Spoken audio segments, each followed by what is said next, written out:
This string between your thumb and your forefinger, just hold it. Rest your elbow comfortably on your thigh. While you're holding that still, mentally have the idea it's moving back and forth. Don't worry, it'll start moving, and it'll start moving wider and wider. See, it's already doing that. Now once it's doing that, just change the idea in your mind that instead of swinging it like that, it's going to start swinging like this. See? Now, mentally have the idea that it's going to start making circles. There you are, see? Circles. Now bigger and bigger circles. There you are.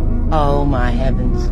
Okay. You see, your expectancy determines outcome. And as long as you're not attached to the outcome will be guaranteed.